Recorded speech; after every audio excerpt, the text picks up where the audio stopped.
नमस्कार दोस्तों, आज मैं आपको कार्तिक महात्म्य की संपूर्ण कथा सुनाने जा रही हूँ। प्रेम से बोलिए विष्णु भगवान की जय हो, कार्तिक मास की जय हो, सरस्वती माता की जय हो। ऋषि बोले, सूत जी, हम लोग कार्तिक मास का महात्म्य सुनना चाहते हैं। सूत जी बोले, ऋषियों, तुमने मुझसे जो प्रश्न किया है उसी को ब्रह्मापुत्र नारद जी ने जगत गुरु ब्रह्मा जी से इस प्रश्न को पूछा था। पितामह, मासों में सबसे श्रेष्ठ मास, देवताओं में सर्वोत्तम देवता और तीर्थों में विशिष्ट तीर्थ कौन सा है, यह बतलाइए।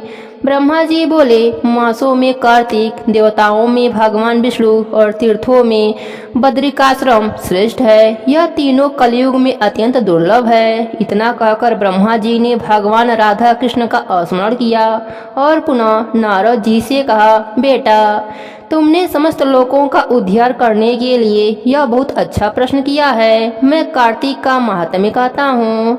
कार्तिक मास भगवान विष्णु को सदा ही प्रिय है। कार्तिक में भगवान विष्णु के उद्देश्य से जो कुछ पुण्य किया जाता है उसका नाश नहीं होता।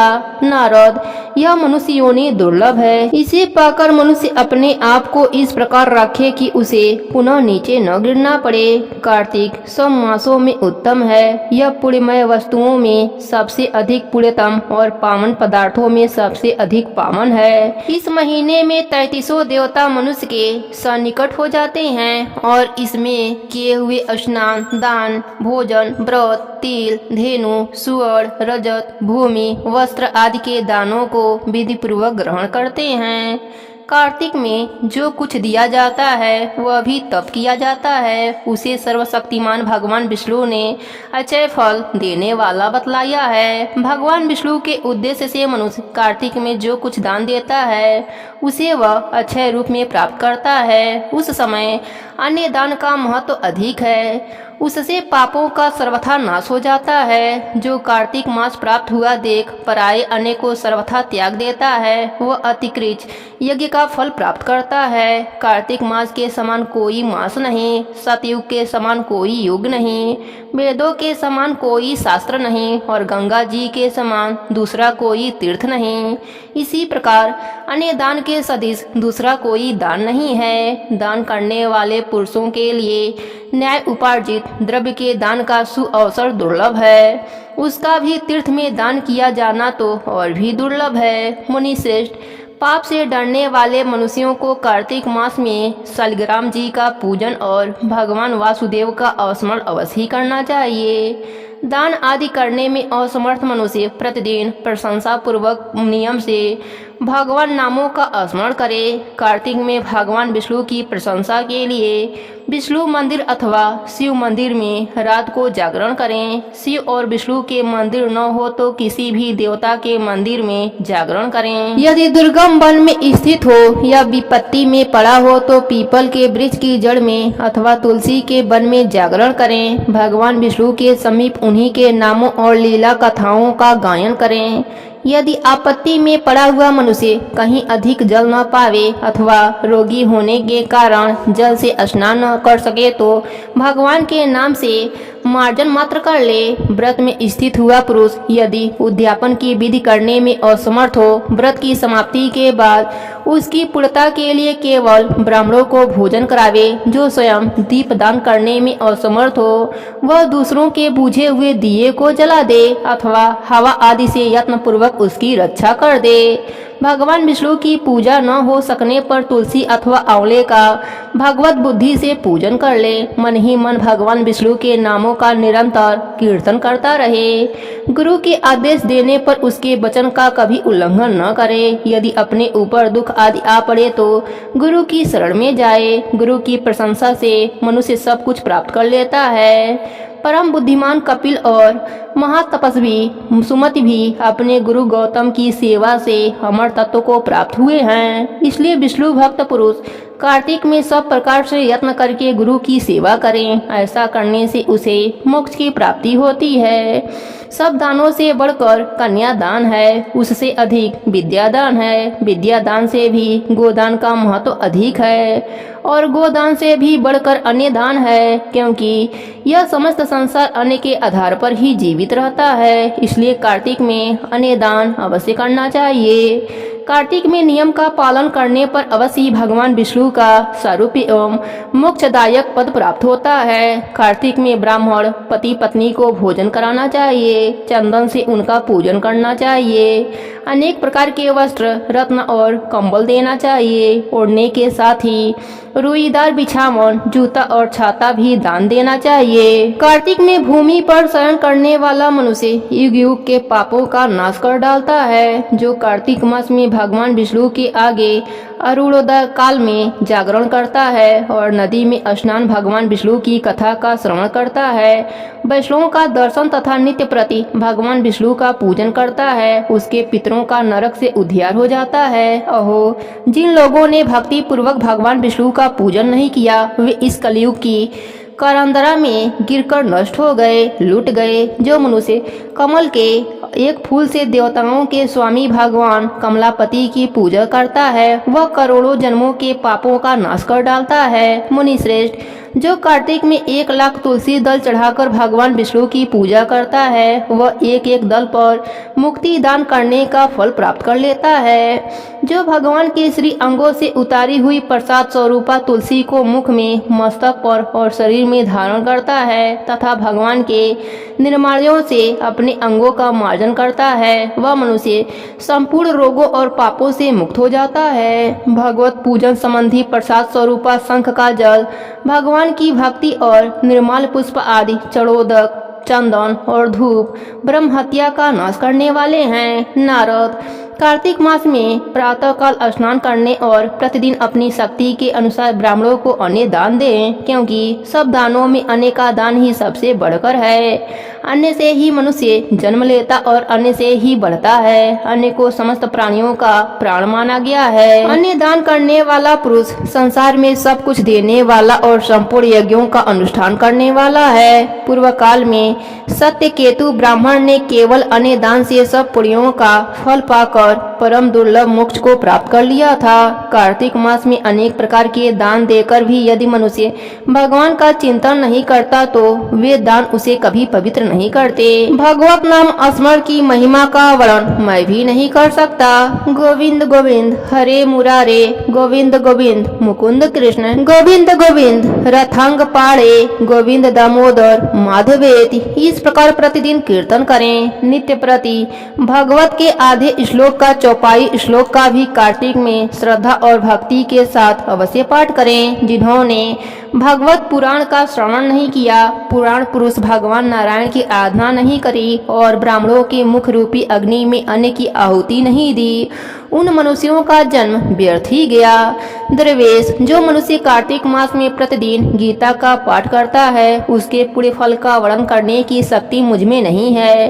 गीता के समान कोई शास्त्र नहीं हो सकता है और न ही होगा। एकमात्र गीता ही सदा सब पापों को हरने वाली और मोक्ष देने वाली है। गीता के एक अध्याय का पाठ करने से मनुष्य घोर नरक से मुक्त हो जाते हैं। जैसे जड़ ब्राह्मण मुक्त हो गया था, 7 समुद्रों तक की पृथ्वी का दान करने से जो फल प्राप्त होता है, शालिग्राम शिला के दान करने से मनुष्य उसी फल को पा लेता है। अतः कार्तिक मास में स्नान तथा दान पूर्वक शालिग्राम शिला का दान अवश्य करना चाहिए। प्रेम से बोलिए कार्तिक मास की जय हो। ब्रह्मा जी कहते हैं, स्त्रियों और पुरुषों ने जन्म से लेकर जो पाप किया है वह सब कार्तिक में दीपदान से नष्ट हो जाते हैं। इस विषय में मैं तुमसे एक प्राचीन इतिहास का वर्णन करता हूँ।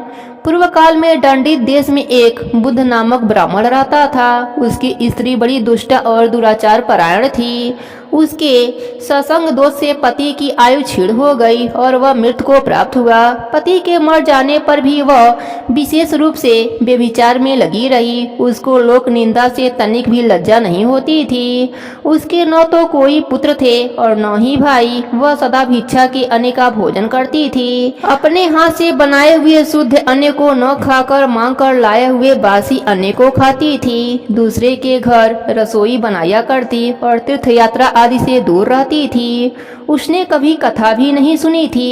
एक दिन तीर्थ यात्रा में लगा हुआ कोई विद्वान ब्राह्मण उसके घर पर आया। उसका नाम कुस्य था। उसको व्यभिचार में आसक्त देखकर उस ब्रह्म ऋषि कुस्य ने कहा, ओ मूढ़ नारी, तू मेरी बात को ध्यान देकर सुन। पृथ्वी आदि 5 भूतों से बने हुए और पीव एवं रक्त से भरे हुए इस शरीर को, जो केवल दुख का ही कारण है, तू क्यों पोसती है? अरे यह देह पानी के बुलबुले के समान है, एक दिन इसका नाश होना निश्चित है। इस अनित्य शरीर को यदि तू नित्य मानती है तो अपने मन में बैठे हुए इस मोह को विचार पूर्वक त्याग दे। सबसे श्रेष्ठ देवता भगवान विष्णु का चिंतन कर और उन्हीं की लीला कथा को आदर पूर्वक सुन। और जब कार्तिक मास आवे तब भगवान दामोदर की प्रीति के लिए स्नान दान आदि कर, दीप दान दे, भगवान विष्णु की परिक्रमा करके उन्हें प्रणाम कर। यह व्रत विधवा और सौभाग्यवती सभी स्त्रियों के करने योग्य हैं। यह सब पापों की शांति और समस्त उपद्रवों का नाश करने वाला है। कार्तिक मास में निश्चय ही दीपदान भगवान विष्णु की प्रशंसा बढ़ाने वाला है।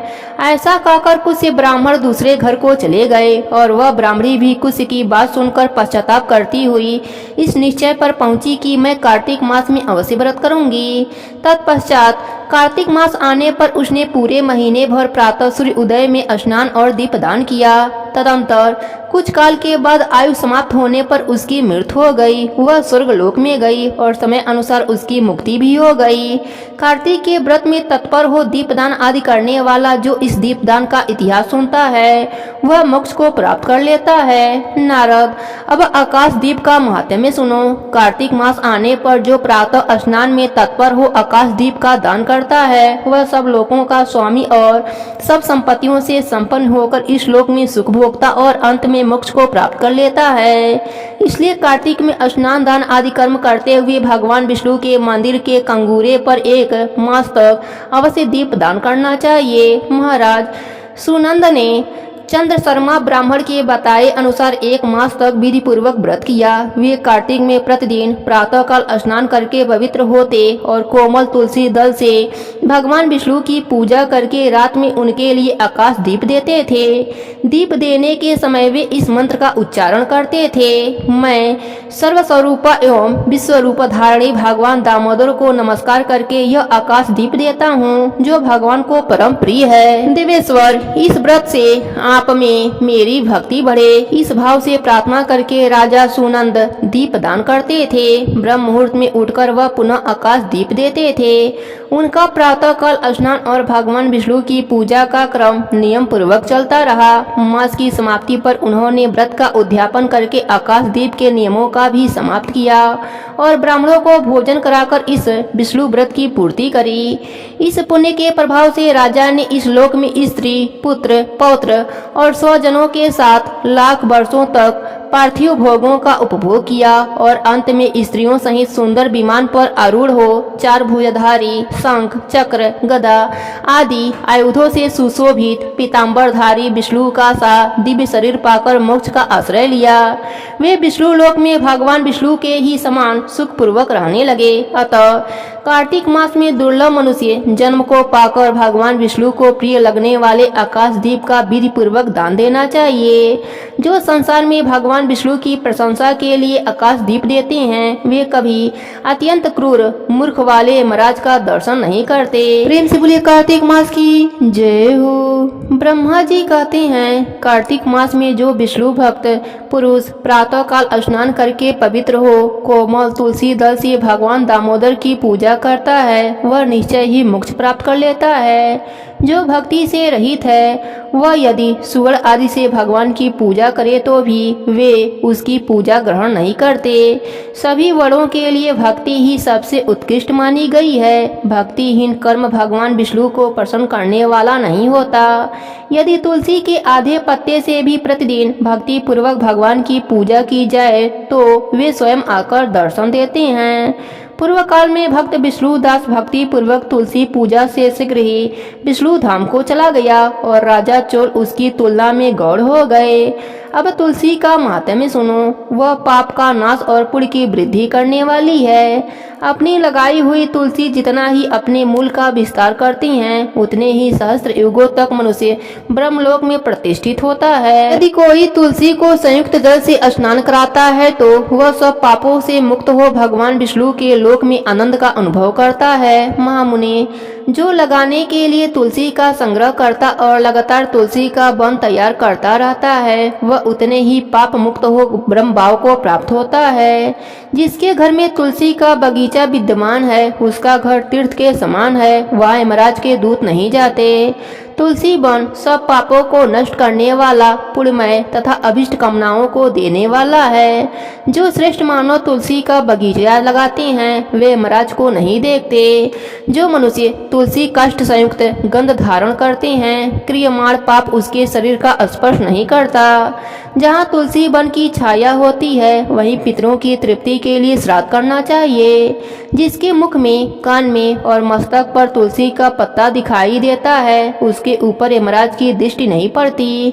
फिर दूतों की तो बात ही क्या है। जो प्रतिदिन आदर पूर्वक तुलसी की महिमा सुनता है, वह सब पापों से मुक्त हो ब्रह्मलोक को जाता है। पूर्व काल की बात है, कश्मीर देश में हरिमेधा और सुमेधा नामक दो ब्राह्मण रहते थे, जो भगवान विष्णु के भक्ति में संलग्न रहते थे। उनके हृदय में संपूर्ण प्राणियों के लिए दया थी। वे सब तत्वों का यथार्थ मर्म समझने वाले थे। किसी समय वे दोनों श्रेष्ठ ब्राह्मण तीर्थ यात्रा के लिए चल दिए। जाते जाते किसी दुर्गम वन में वे परिश्रम से व्याकुल हो गए। वहां उन्होंने एक स्थान पर तुलसी का वन देखा।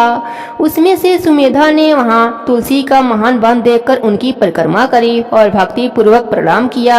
यह देख हरिमेधा ने तुलसी का महात्म्य और फल जानने के लिए बड़ी प्रशंसा के साथ बार बार पूछा, ब्राह्मण, अन्य देवताओं, तीर्थों, व्रतों और मुख्य ब्राह्मणों के रहते तुमने तुलसी वन को ही क्यों प्रणाम किया? सुमेधा बोला, महाभाग सुनो, यहाँ धूप सता रही है, इसलिए हम लोग उस बरगद के समीप चलें। उसकी छाया में बैठकर मैं यथार्थ रूप से सब बात बताऊंगा। वहाँ विश्राम करके सुमेधा ने हरिमेधा से कहा, विप्रवर, पूर्व काल में दुर्वासा के श्राप से जब इंद्र का ऐश्वर्य छीन गया था, उस समय ब्रह्मा आदि देवताओं और असुरों ने मिलकर क्षीर सागर का मंथन किया। उस समय रावत हाथी, कल्पवृक्ष, चंद्रमा, लक्ष्मी, उच्चैश्रवा घोड़ा, कौस्तुभन मणि तथा धनवंती रूप भगवान श्री हरि और दिव्य औषधियां प्रकट हुईं। तदनंतर अजरता और अमरता प्रदान करने वाले उस अमृत कलश को दोनों हाथों में लिए हुए श्री विष्णु बड़े हर्ष को प्राप्त हुए। उनके नेत्र में आनंद अश्रु की कुछ बूंदें तथा अमृत के ऊपर गिरी। उनसे तत्काल ही मंडलाकार तुलसी उत्पन्न हुई। इस प्रकार वहां प्रकट हुई लक्ष्मी तथा तुलसी को ब्रह्मा आदि देवताओं ने श्री हरि की सेवा में समर्पित कर दिया और भगवान ने उन्हें ग्रहण कर लिया। तब से तुलसी जी जगदीश्वर श्री विष्णु की अत्यंत प्रिय करने वाली हो गयी। संपूर्ण देवता भगवत प्रिया तुलसी की श्री विष्णु के समान ही पूजा करते हैं। भगवान नारायण संसार के रक्षक हैं और तुलसी उनकी प्रियतमा हैं, इसलिए मैंने उन्हें प्रणाम किया है। सुमेधा इस प्रकार कह ही रहे थे कि सूर्य के समान अत्यंत तेजस्वी एवं विशाल विमान उनके निकट ही दिखाई दिया। उन दोनों के आगे ही वह बरगद का वृक्ष गिर पड़ा और उसमें से दो दिव्य पुरुष निकले, जो अपने तेज से सूर्य के समान संपूर्ण दिशाओं को प्रकाशित कर रहे थे। उन दोनों ने हरिमेधा और सुमेधा को प्रणाम किया। उन्हें देखकर वह दोनों ब्राह्मण भय से विह्वल हो गए और आश्चर्यचकित होकर बोले, आप दोनों कौन हैं? देवताओं के समान आपका सर्वमंगल स्वरूप है। आप नूतन मंदार की माला धारण किए कोई देवता प्रतीत हो रहे हैं। उन दोनों के इस प्रकार पूछने पर वृक्ष से निकले हुए पुरुष बोले, विप्रवर, आप दोनों ही हमारे माता पिता और गुरु हैं। बंधु आदि भी आप ही दोनों हैं। इतना कहकर उनमें से जो ज्येष्ठा था वह बोला, मेरा नाम आस्तिक है, मैं देवलोक का निवासी हूँ। एक दिन मैं नंदन वन में एक पर्वत पर क्रीड़ा करने के लिए गया। वहाँ देवगनाओं ने मेरा साथ इच्छा अनुसार विहार किया। उस समय युवतियों के मोती और बेला के हार तपस्या करते हुए लोमस मुनि के ऊपर गिर पड़े। वह सब कुछ देखकर मुनि को बड़ा क्रोध हुआ। उन्होंने सोचा, स्त्रियां तो परतंत्र होती हैं, अतः यह उनका अपराध नहीं है। यह दुराचारी आस्तिक ही श्राप पाने योग्य है। ऐसा निश्चय करके उन्होंने मुझे श्राप दे दिया। अरे, तू ब्रह्म राक्षस होकर बरगद के वृक्ष पर निवास करेगा। फिर मैंने विनय पूर्वक जब उन्हें प्रसन्न किया, तब उन्होंने इस श्राप से मुक्त होने की अवधि भी निश्चय कर दी। जब तू किसी ब्राह्मण के मुख से भगवान विष्णु का नाम और तुलसी दल की महिमा सुनेगा, तब तत्काल तुझे उत्तम मोक्ष की प्राप्ति होगी। इस प्रकार मुनि का श्राप पाकर मैं चिरकाल से अत्यंत दुखी हो इस बट वृक्ष पर निवास करता था। आज दैववश आप दोनों के दर्शन से मुझे निश्चय ही ब्राह्मण के श्राप से छुटकारा मिल गया। अब मेरे इस दूसरे साथी की कथा सुनिए। यह पहले एक श्रेष्ठ मुनि थे और सदा गुरु की सेवा में ही लगे रहते थे।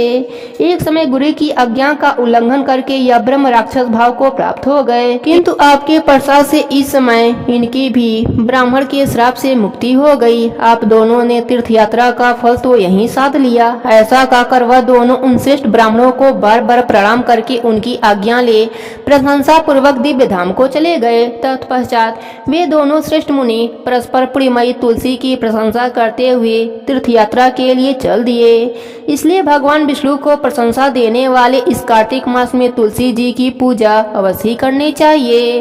प्रेम से बोलिए तुलसी माता की जय हो। सूत जी कहते हैं, पूर्व काल में जब सारा जगत एकार जल में निमग्न हो गया था, समस्त चराचर प्राणी नष्ट हो गए थे, उस समय देवादिदेव सनातन परमात्मा ब्रह्मा जी अविनाशी पर ब्रह्म का जप करने लगे थे। ब्रह्मा का जप करते करते उनके आगे श्वास निकला। साथ ही भगवत दर्शन के अनुराग बस उनके नेत्रों से जल निकल गया। प्रेम के आंसुओं से परिपूर्ण वह जल की बूंद पृथ्वी पर गिर पड़ी।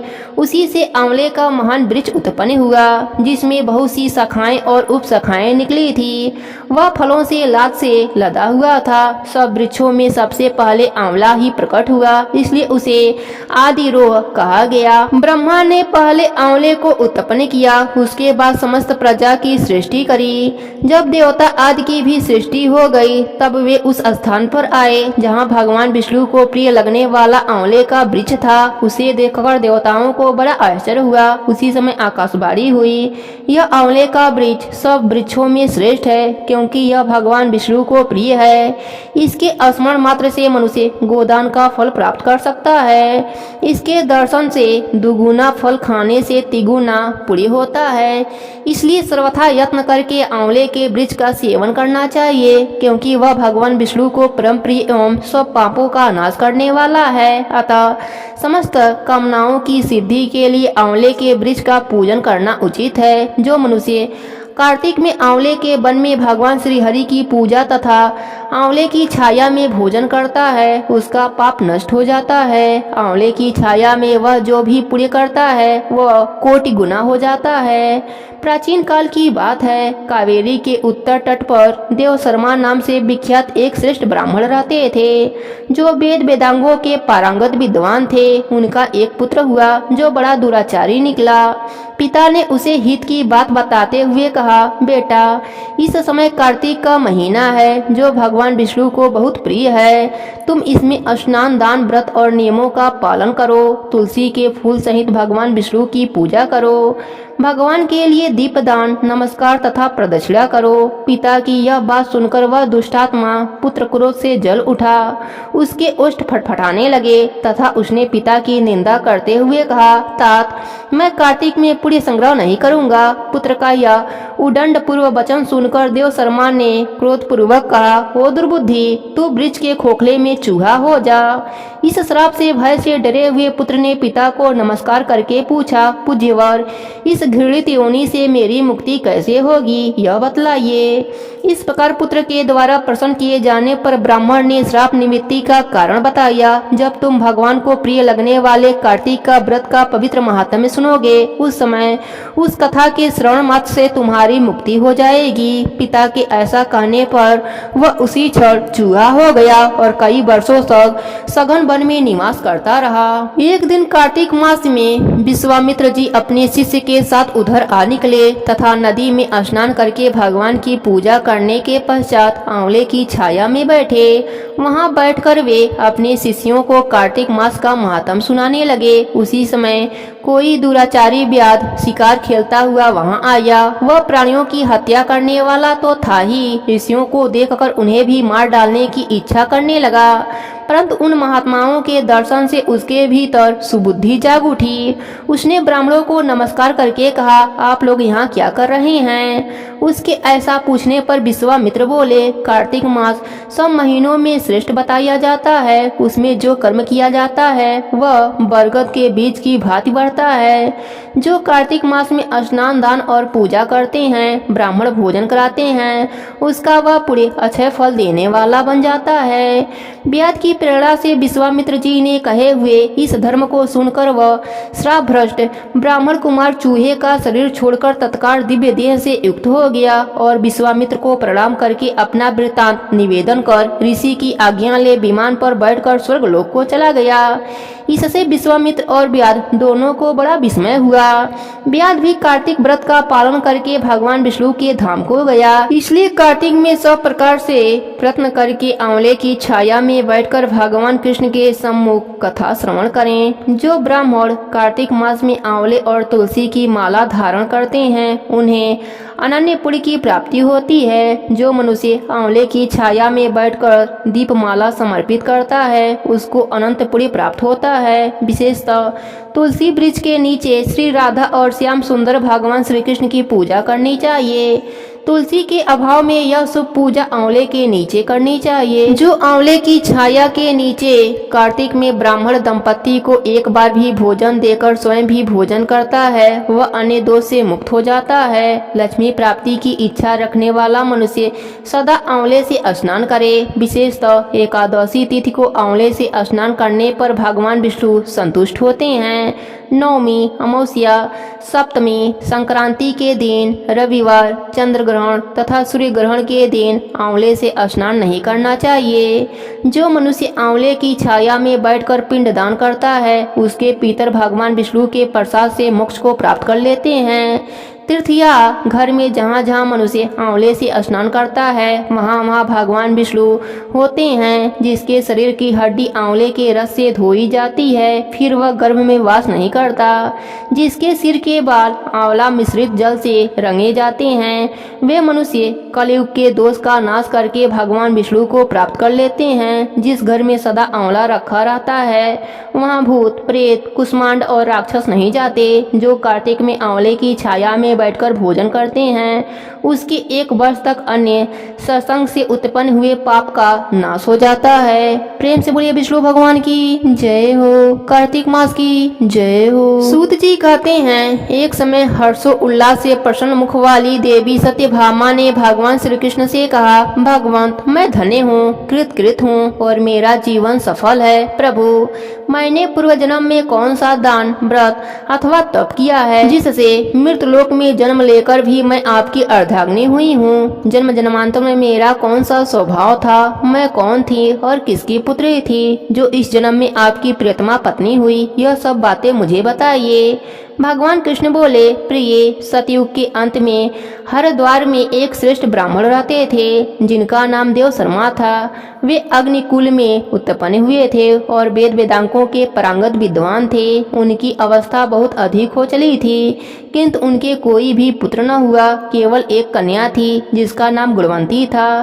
देव शर्मा ने चंद्र नामक अपने शिष्य को ही अपनी पुत्री का ब्याह करा दिया और उसी को पुत्र की भांति मानने लगा। चंद्र जितेंद्रिय तथा आज्ञाकारी था। वह देव शर्मा को पिता के ही समान मानकर उनकी सेवा करता था। एक दिन वह दोनों कुछ लाने के लिए वन में गए। वहाँ यमराज के समान आकर वाले किसी विकराल राक्षस ने उन दोनों को मार डाला। वह दोनों अपने अपने पुण्य के प्रभाव से भगवान विष्णु के धाम को चले गए।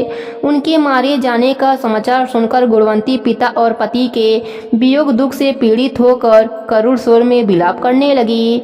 उसने उसने घर का सारा सामान बेचकर अपने शक्ति के अनुसार उन दोनों का पारलौकिक कर्म कराया। उसके बाद वह उसी नगर में निवास करने लगी।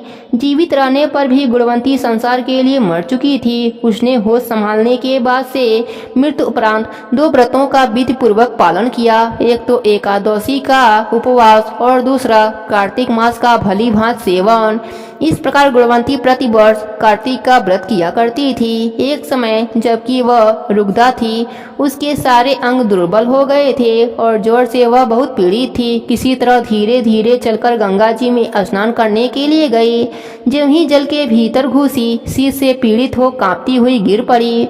उस व्याकुलता की दशा में उसने देखा आकाश से विमान उतर रहा है। मृत्यु के पश्चात वह दिव्य रूप से उस विमान पर बैठकर वैकुंठ लोक को चली गई। कार्तिक व्रत के पुण्य से वह मेरे समीप रहने लगी। तदंतर ब्रह्मा आदि देवताओं की प्रार्थना से जब मैं इस पृथ्वी पर आया, तब मेरे साथ मेरे समस्त पार्षद भी आ गए। भामनी, यह सब यदुवंशी मेरे पार्षदगण हैं। पूर्व जन्म के देव शर्मा ही तुम्हारे पिता सत्राजित हुए और वे चंद्र नामक ब्राह्मण इस जन्म अक्रूर हुए हैं, तथा तुम वही कल्याणमयी गुणवंती हो। कार्तिक व्रत के पुण्य से तुम मेरे लिए अधिक प्रसन्न देने वाली बन गई। पूर्व जन्म में तुमने जो मेरे मंदिर के द्वार पर तुलसी की वाटिका लगा रखी थी, उसी का फल है कि इस समय तुम्हारे आंगन में यह कल्प वृक्ष शोभा पा रहा है। तुमने जो मृत्यु उपरांत कार्तिक का व्रत का अनुष्ठान किया था, उसके प्रभाव से तुम्हारा मुझसे कभी भी वियोग नहीं होता। प्रिय, पूर्व काल में राजा पृथु और महर्षि नारद का इस विषय में जो संवाद हुआ है, उसको सुनो। पृथ्वी के पूछने पर नारद जी ने इस प्रकार कहना आरंभ किया। प्राचीन काल में शंख नामक एक असुर था, जो समुद्र से उत्पन्न हुआ था। उसने इंद्र आदि समस्त लोकपालों के अधिकार छीन लिए। देवता मेरुगिरी की दुर्लभ कंदराओं में छिपकर रहने लगे। उस समय दैत्य ने विचार किया, यद्यपि मैं देवताओं को जीत लिया है, तथापि वे बलवान दिखाई देते हैं। अब इस विषय में मुझे क्या करना चाहिए? यह बात मुझे अच्छी तरह मालूम है कि देवता वेद मंत्रों के बल से ही प्रबल प्रतीत होते हैं, अतः मैं वेदों का ही अपहरण करूंगा। इससे सब देवता निर्बल हो जाएंगे। ऐसा निश्चय करके वह दैत्य ब्रह्मा जी के सत्यलोक में शीघ्र ही वेदों को हर लाया। उसके द्वारा ले आए जाए हुए वेद भय से उसके चंगुल से निकल भागे और यज्ञ मंत्र एवं बीजों के साथ जल में समा गए।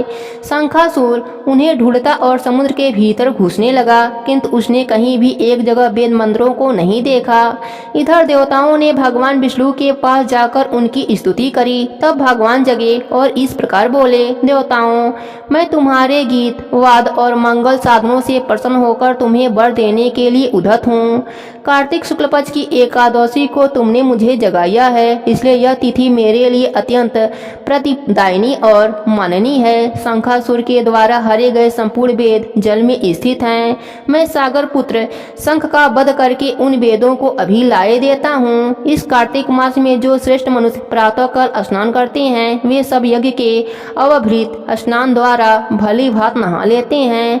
आज से मैं कार्तिक के जल के भीतर निवास करूंगा। तुम सब देवता भी मुनीश्वरों सहित मेरे साथ जल में आओ। ऐसा कहकर मछली के समान रूप धारण करके भगवान विष्णु आकाश से जल में गिरे। फिर शंखासुर को मारकर भगवान विष्णु बद्रीवन में आ गए और वहां उन्होंने संपूर्ण ऋषियों को बुलाकर इस प्रकार आदेश दिया, मुनीश्वरों, तुम जल के भीतर बिखरे हुए वेद मंत्रों की खोज करो और जितनी जल्दी हो सके उन्हें सागर के जल से बाहर निकाल लाओ। तब तक मैं देवताओं के साथ प्रयाग में ठहरता हूँ।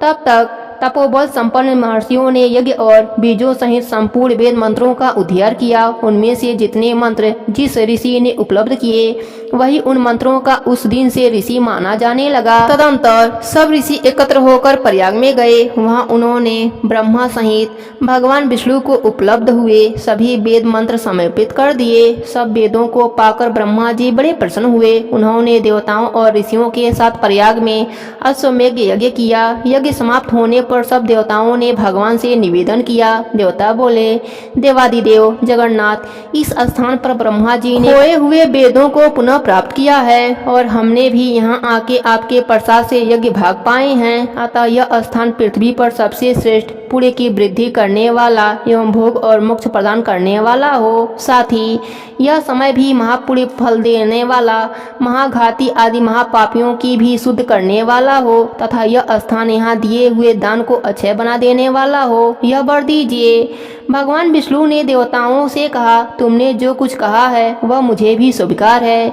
तुम्हारी इच्छा पूर्ण हो। आज से यह स्थान ब्रह्म क्षेत्र के नाम से प्रसिद्ध होगा। सूर्य वंश में उत्पन्न राजा भागीरथ यहाँ गंगा को लाएंगे और वह यहाँ सूर्य कन्या यमुना से मिलेंगी। ब्रह्मा जी और तुम सब देवता मेरे साथ यहाँ निवास करोगे। आज से यह तीर्थ तीर्थराज के नाम से विख्यात होगा। तीर्थराज के दर्शन से तत्काल सब पाप नष्ट हो जाएंगे। सूर्य जब मकर राशि में स्थित होंगे उस समय यहाँ स्नान करने वाले मनुष्यों के सब पापों का यह तीर्थ नाश करेगा। यह काल भी मनुष्यों के लिए सदा महान पुण्य फल देने वाला होगा। माघ में सूर्य के मकर राशि में स्थित होने पर यहाँ स्नान करने से सालों के आदि फल प्राप्त होंगे। देवाधिदेव भगवान विष्णु देवताओं से ऐसा कहकर ब्रह्मा जी के साथ वहीं पर अंतर ध्यान हो गए। तत्पश्चात इंद्र आदि देवता भी अपने अंश से प्रयाग में रहते हुए वहां से अंतर ध्यान हो गए। जो मनुष्य कार्तिक में तुलसी जी की जड़ के समीप श्री हरि का पूजन करता है वह इस लोक में संपूर्ण भोगों का उपभोग करके अंत में वैकुंठ धाम को जाता है। प्रेम से बोलिए विष्णु भगवान की जय हो। नारद जी कहते हैं, कार्तिक के उद्यापन में तुलसी के मूल प्रदेश में भगवान विष्णु की पूजा की जाती है क्योंकि वह उन्हें अधिक प्रीति प्रदान करने वाली मानी गई हैं। राजन, जिसके घर में तुलसी वन है वह घर तीर्थ स्वरूप है। वहाँ यमराज के दूत नहीं जाते। तुलसी का वन सदा सब पापों का नाश करने वाला तथा अभिष्ट कामनाओं को देने वाला है। जो श्रेष्ठ मनुष्य तुलसी का बगीचा लगाते हैं वहाँ यमराज को नहीं देखते। नर्मदा का दर्शन, गंगा का स्नान और तुलसी का वन का सत्संग यह तीनों एक समान कहे गए हैं। जो तुलसी की मंजरी से संयुक्त होकर प्राण त्याग करता है वह सैकड़ों पापों से युक्त हो तो भी यमराज उसकी ओर नहीं देखते। जो मनुष्य आंवले के फलों और तुलसी के पत्तों से मिश्रित जल से स्नान करता है उसे गंगा स्नान करने का फल प्राप्त होता है। पूर्व काल की बात है, सहिदय पर्वत पर कविवरपुर में दंत धर्म नाम के एक विख्यात कोई धर्मज्ञ ब्राह्मण रहते थे। एक दिन कार्तिक मास में भगवान विष्णु के समीप जागरण करने के लिए वे भगवान के मंदिर की ओर चले। उस समय एक पहर रात बाकी थी। भगवान के पूजन की सामग्री साथ में लिए हुए ब्राह्मण ने मार्ग में देखा कि एक भयंकर राक्षसी आ रही है। उसे देखते ही ब्राह्मण भय से थर्रा उठे। उनका सारा शरीर कांपने लगा। उन्होंने साहस करके पूजा की सामग्री तथा जल से उस राक्षसी के ऊपर प्रहार किया। उन्होंने हरि नाम का स्मरण करके तुलसी दल मिश्रित जल से उसको मारा। इसलिए उसका सारा पातक नष्ट हो गया। अब उसे अपने पूर्व जन्म के कर्मों के परिणाम स्वरूप प्राप्त हुई दुर्दशा स्मरण हो आई। उसने ब्राह्मण को दंडवत प्रणाम करके इस प्रकार कहा, ब्राह्मण, मैं पूर्व जन्म के कर्मों के फल से इस दशा को पहुंची हूँ। अब कैसे मुझे उत्तम गति की प्राप्ति होगी? धर्मदत्त ने पूछा, किस कर्म के फल से तुम इस दशा को पहुंची हो? कहाँ के रहने वाली हो? तुम्हारा नाम क्या है और आचार व्यवहार कैसा था? यह सारी बातें मुझे बताओ। कलहा ने कहा, ब्राह्मण, मेरे पूर्व जन्म की बात है। सौराष्ट्र नगर में भिक्षु नाम के एक ब्राह्मण रहते थे। मैं उन्हीं की पत्नी थी। मेरा नाम कलहा था और मैं बड़े क्रूर स्वभाव की स्त्री थी। मैंने वचन से भी कभी अपने पति का भला नहीं किया। उन्हें कभी मीठा भोजन नहीं परोसा। सदा अपने स्वामी को धोखा देती रही। मुझे कलह विशेष प्रिय था। इससे मेरे पति का मन मुझसे सदा उद्विग्न रहता था। अंतोगत्वा उन्होंने दूसरी स्त्री से विवाह करने का निश्चय कर लिया। तब मैंने विष खाकर अपने प्राण त्याग दिए। फिर यमराज के दूत आए और मुझे बांधकर पीटते हुए यमलोक को ले गए।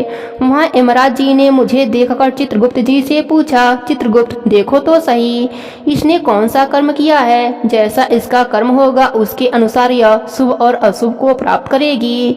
चित्रगुप्त जी ने कहा, इसका किया हुआ कोई भी शुभ कर्म नहीं है। यह स्वयं मिठाइयाँ खाती थी और अपने स्वामी को उसमें से कुछ भी नहीं देती थी। इसने सदा अपने स्वामी से द्वेष किया है, इसलिए यह चमगादुरनी होकर रहे तथा इसका कला में ही प्रवृत्ति रही है, इसलिए यह विष्टा भोजी सुकरी की योनि में रहे।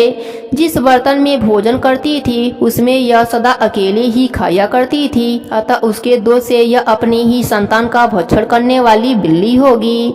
इसने अपने पति को निमित्त बनाकर आत्मघात किया है, इसलिए यह अत्यंत निंदनीय स्त्री प्रेत के शरीर में भी कुछ काल तक अकेली ही रहेगी। इसे यमदूतों के द्वारा निर्जन प्रदेश में भेज देना चाहिए, वहाँ दीर्घ काल तक यह प्रेत के शरीर में निवास करे। उसके बाद यह पापनी शेष 3 योनियों का भी उपभोग करेगी। कलहा कहती है, विप्रोर, मैं बड़ी पापनी कलहा हूँ। इस प्रेत शरीर में आए हुए मुझे 500 वर्ष व्यतीत हो चुके हैं। मैं सदा भूख प्यास से पीड़ित रहती हूँ। एक बनिए के शरीर में प्रवेश करके मैं इस दक्षिण देश के कृष्ण और पेड़ी के संगम तक आई हूँ। ज्यों ही संगम तट पर पहुँची त्यों ही भगवान शिव और विष्णु के पार्षद ने मुझे बलपूर्वक उसके शरीर से दूर भगा दिया। तब से मैं भूख का कष्ट सहन करती हुई इधर उधर घूम रही हूँ। इतने में ही आपके ऊपर मेरी दृष्टि पड़ गई। आपके हाथ से तुलसी मिश्र जल का सत्संग पाकर मेरे सब पाप नष्ट हो गए हैं। द्विश्रेष्ठ, अब आप ही कोई उपाय कीजिए, बताइए मैं इस प्रेत शरीर से और भविष्य में होने वाली भयंकर 3 योनियों से किस प्रकार मुक्ति होंगी।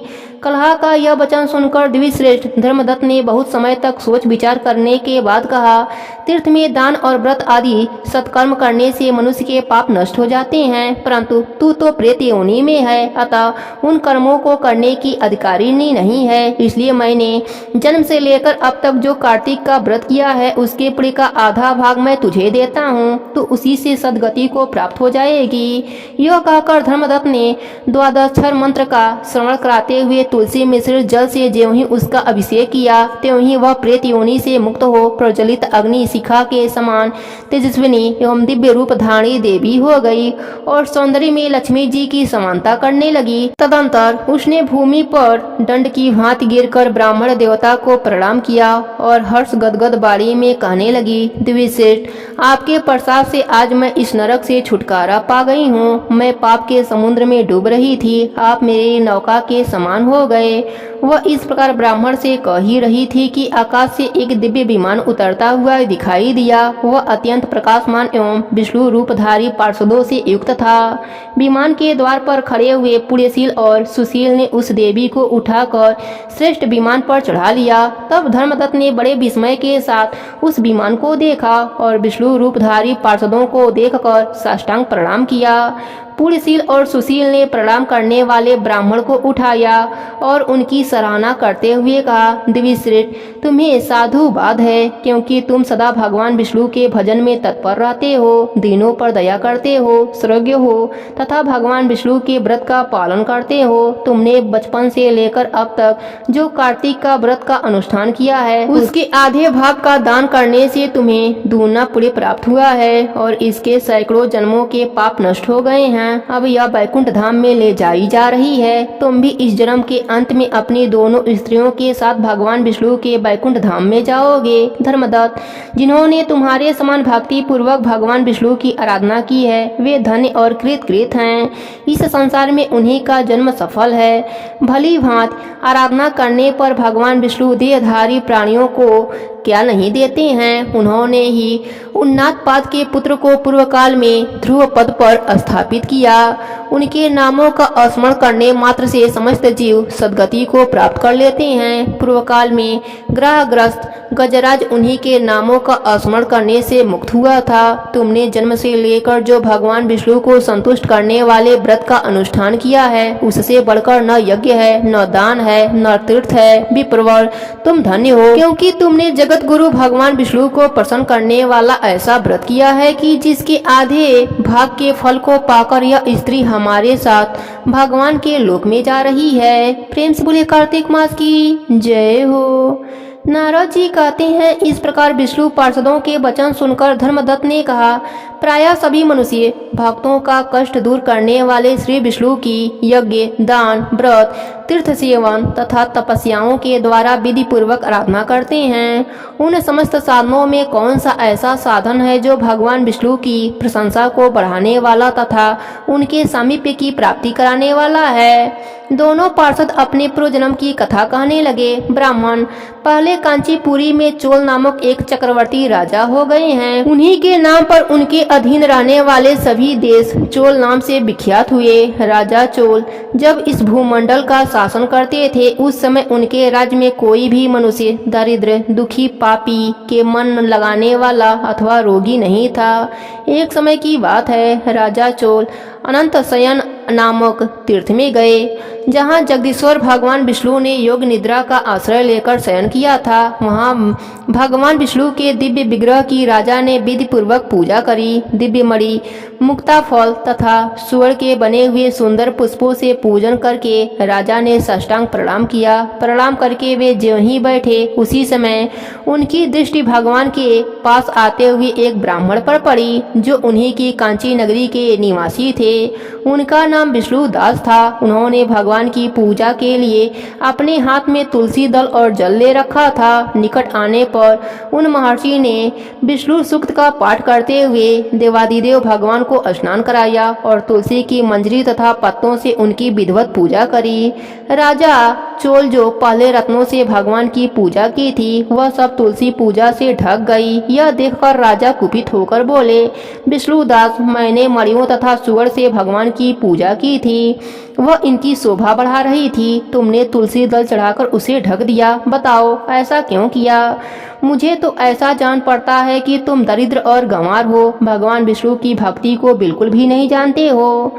राजा की यह बात सुनकर द्विश्रेष्ठ विष्णुदास ने कहा, राजन, आपको भक्ति का कुछ भी पता नहीं है, केवल राजलक्ष्मी के कारण आप घमंड कर रहे हैं। बतलाइए, जो आज से पहले आपने कितने वैष्णव व्रतों का पालन किया है? तब नृपश्रेष्ठ चोल ने हंसकर कहा, तुम तो दरिद्र और निर्धन हो, तुम्हारी भगवान विष्णु में भक्ति ही कितनी है। तुमने भगवान विष्णु को संतुष्ट करने वाला कोई भी यज्ञ और दान आदि नहीं किया और न पहले कभी कोई देव मंदिर ही बनवाया है। इतने पर भी तुम्हें अपनी भक्ति का इतना गर्व है। अच्छा, तो यह सभी ब्राह्मण मेरी बात सुन लें।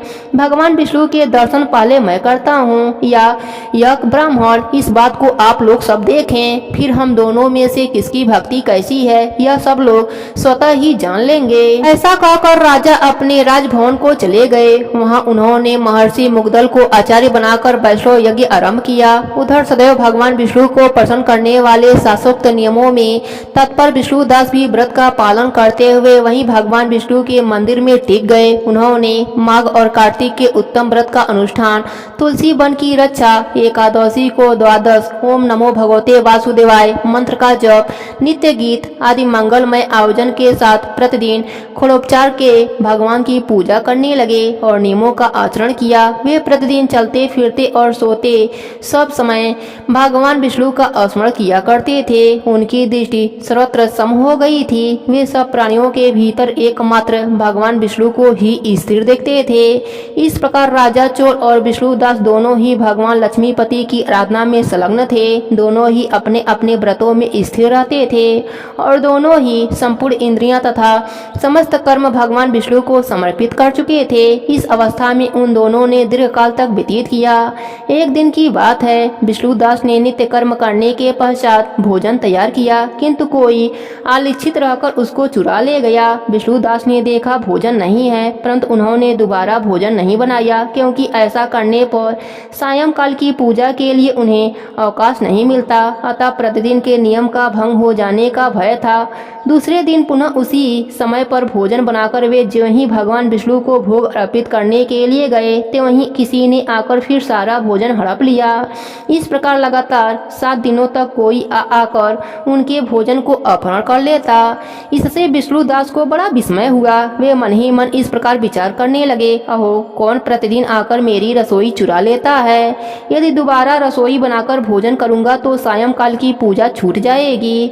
यदि रसोई बनाकर तुरंत ही भोजन कर लूंगा तो यह भी उचित नहीं होगा। मुझसे यह नहीं होगा, क्योंकि भगवान विष्णु को सब कुछ अर्पण किए बिना कोई भी वैष्णव भोजन नहीं करता। आज उपवास करते हुए मुझे 7 दिन हो गए। इस प्रकार मैं व्रत कब तक स्थिर रह सकता हूँ। अच्छा, आज मैं रसोई की भली भांत रक्षा करूँगा। ऐसा निश्चय करके भोजन बनाने के पश्चात वे वहीं कहीं छिपकर खड़े हो गए। इतने में ही उन्हें एक चंडाल दिखाई दिया जो रसोई का अन्न हरकर जाने के लिए तैयार खड़ा था। भूख के मारे उसका सारा शरीर दुर्बल हो गया था। मुख पर दीनता छा रही थी। शरीर में हाड़ और चाम के सिवा और कुछ भी शेष नहीं बचा था। उसे देखकर श्रेष्ठ ब्राह्मण विष्णुदास का हृदय करुणा से भर आया। उन्होंने भोजन चुराने वाले चंडाल की ओर देखकर कहा, भैया जरा ठहरो ठहरो, क्यों रूखा सूखा खाते हो, यह घी ले लो। यो कहते हुए विप्र और विष्णुदास को आते देख वह चंडाल भय के मारे बड़े वेग से भागा और कुछ ही दूर पर मूर्छित होकर गिर पड़ा।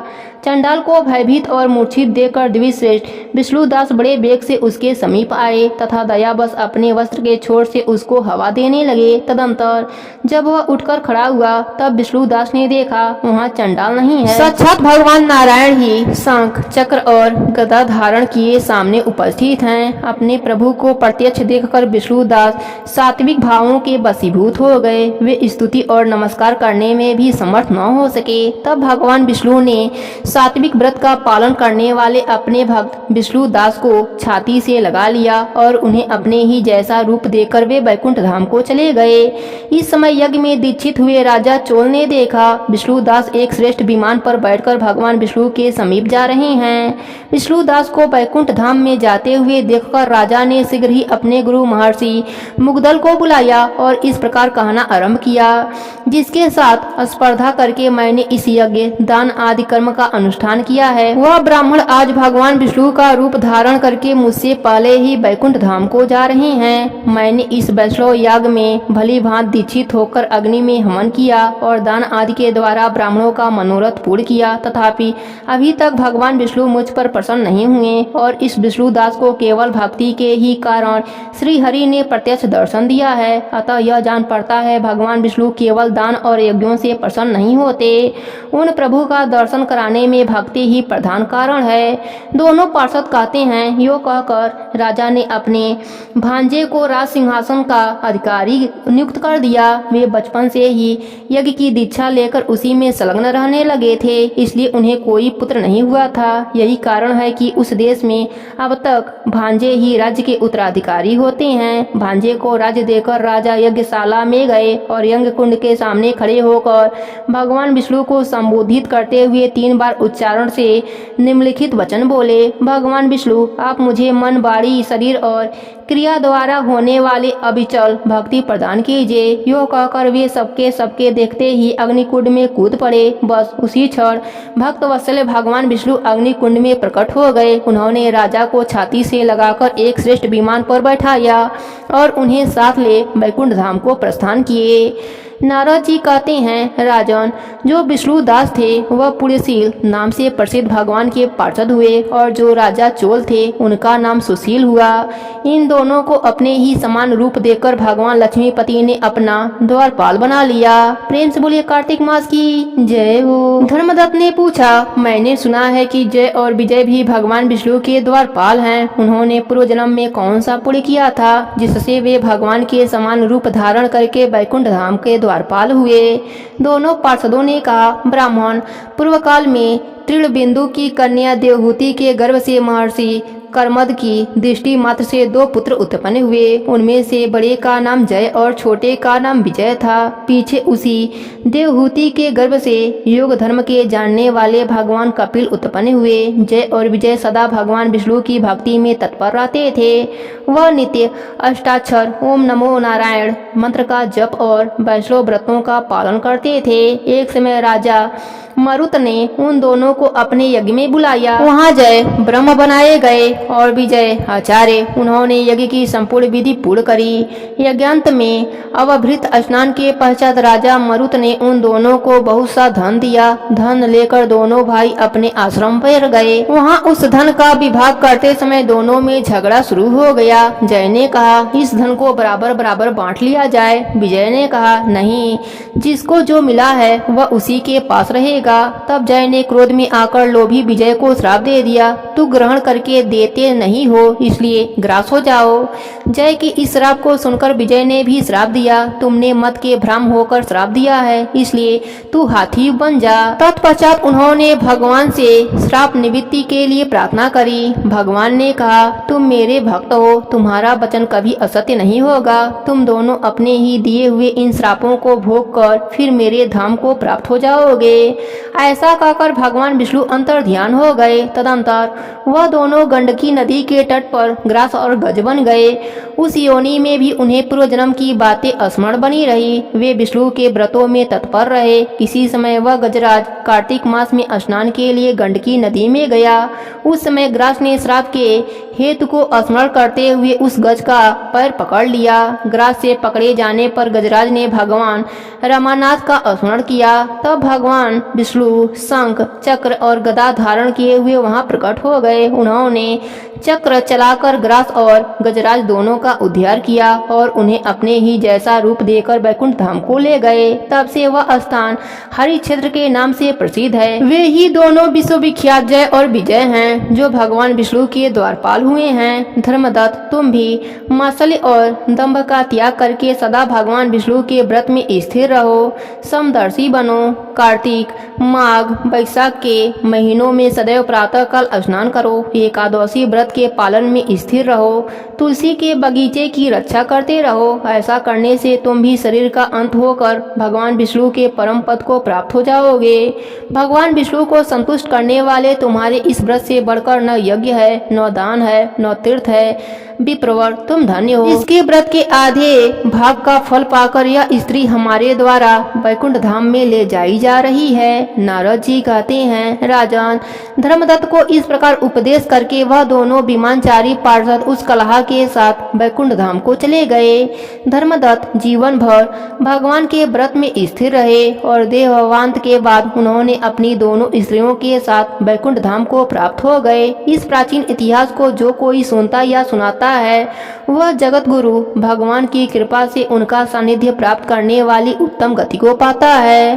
प्रेम से बोलिए कार्तिक मास की जय हो। भगवान श्री कृष्ण कहते हैं, प्रिय, नारद जी के मुख से यह कथा सुनकर राजा पृथु के मन में बड़ा आश्चर्य हुआ। उन्होंने नारद जी का भली भांति पूजन करने के पश्चात उन्हें विदा किया। पूर्व काल में अवंतीपुरी में धनेश्वर नामक एक ब्राह्मण रहता था। वह क्रय विक्रय के कार्य से घूमाता हुआ किसी समय महिष्मतीपुरी में जा पहुंचा, जहां पाप नाशनी नर्मदा सदैव शोभा पाती हैं। वहां कार्तिक का व्रत करने वाले बहुत से मनुष्य अनेक गांवों से स्नान करने के लिए आए हुए थे।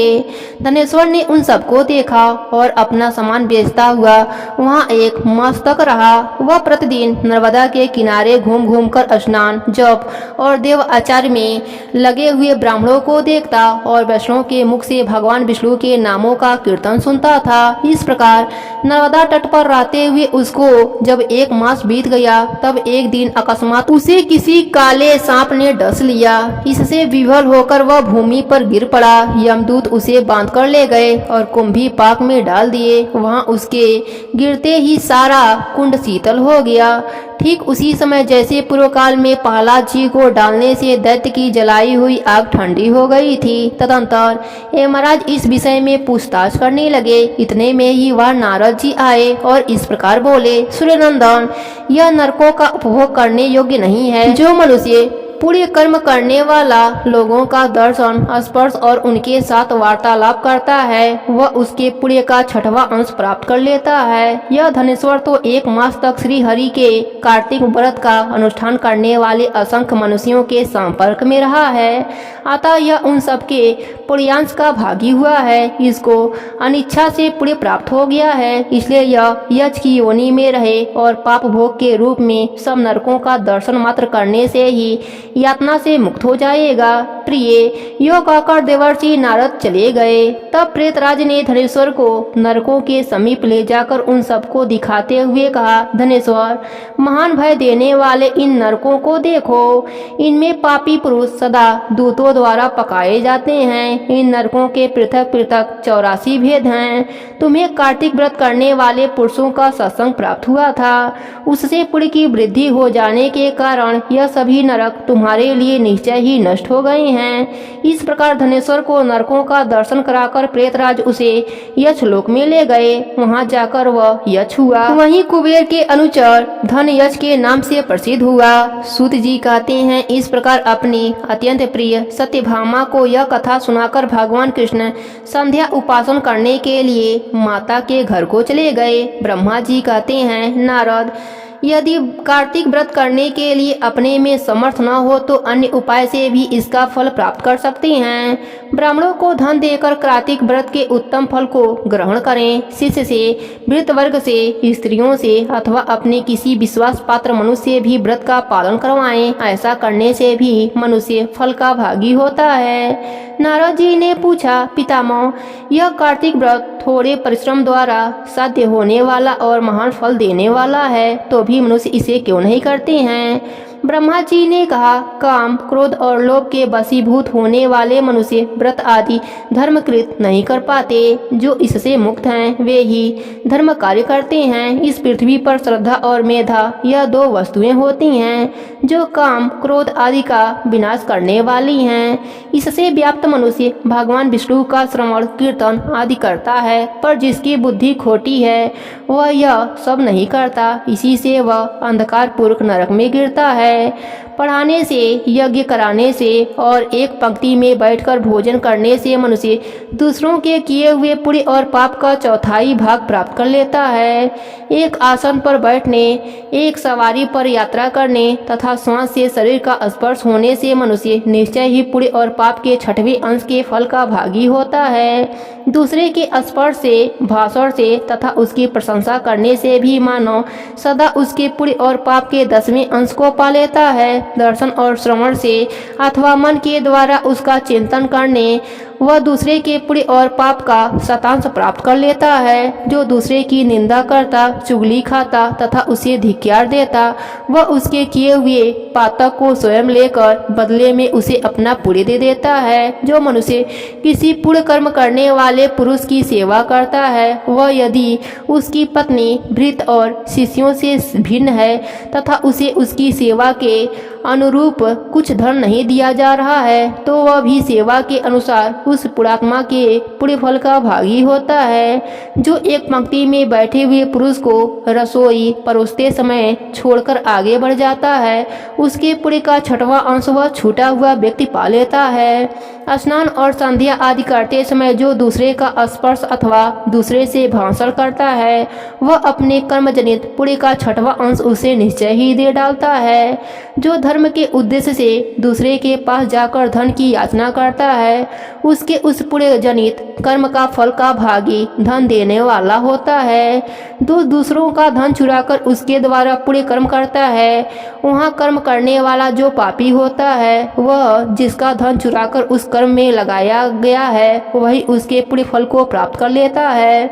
जो दूसरों का ऋण चुकाए बिना मर जाता है, उसके पुण्य में से वह धनी अपने धन के अनुरूप हिस्सा बटा लेता है।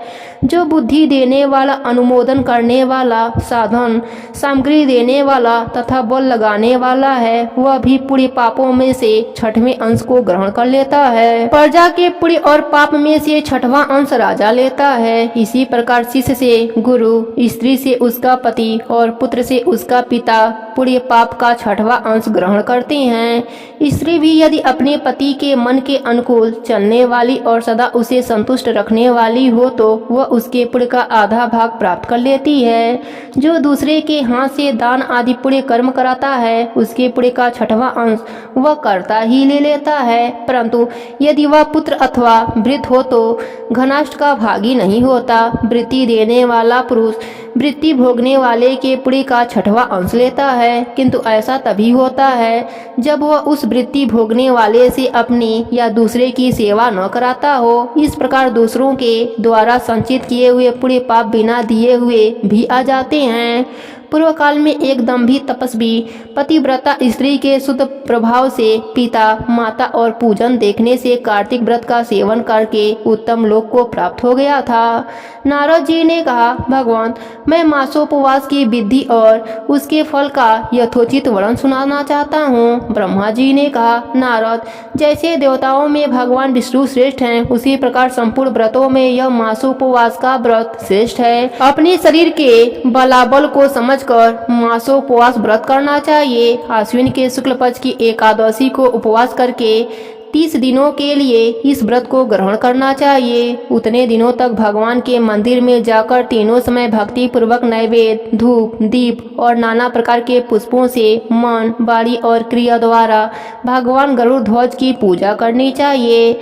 स्वधर्म परायण मनुष्य और अपनी इंद्रियों को बस में रखने वाली सौभाग्यवती अथवा विधवा स्त्री भगवान वासुदेव की पूजा करें। दूसरे का अन्न ग्रहण न करें, परंतु स्वयं दूसरों को अन्न दें। व्रत पुरुष स्त्री में उबटन लगाना, मस्तक में तेल मलना, पान खाना और चंदन आदि का लेप करना छोड़ दें। इसके सिवा अन्य निषिद्ध वस्तुओं का भी त्याग करें। व्रत का पालन करने वाला मनुष्य विपरीत कर्म में लगे रहने वाले किसी मनुष्य का न तो स्पर्श करें और न उससे वार्तालाप भी करें। गृहस्थ भी देव मंदिर में रहकर व्रत का आचरण करें। यथोक्त विधि से मासोपवास का व्रत करके द्वादशी में परम पवित्र भगवान विष्णु का पूजन दें, दक्षिणा दें। मासोपवास में अंत में 13 ब्राह्मणों का वरण करके वैष्णव यज्ञ करावें। तत्पश्चात ब्राह्मणों को भोजन करावें और उन्हें तांबुल सहित 2-2 वस्त्र देकर पूजन पूर्वक विदा दें। इस प्रकार मासोपवास की विधि बताई गई है। प्रेम से बोलिए कार्तिक मास की जय हो। जो मनुष्य भक्ति पूर्वक इस कार्तिक महात्म्य का पाठ करता, सुनता और सुनकर हृदय में धारण करता है, वह सब पापों से मुक्त हो भगवान विष्णु के लोक में जाता है। इस महात्म्य का श्रवण करने मात्र से ही धन, धान्य, यश, पुत्र, आयु और आरोग्य की प्राप्ति हो जाती है। प्रेम से बोलिए कार्तिक मास की जय हो। विष्णु भगवान की जय हो।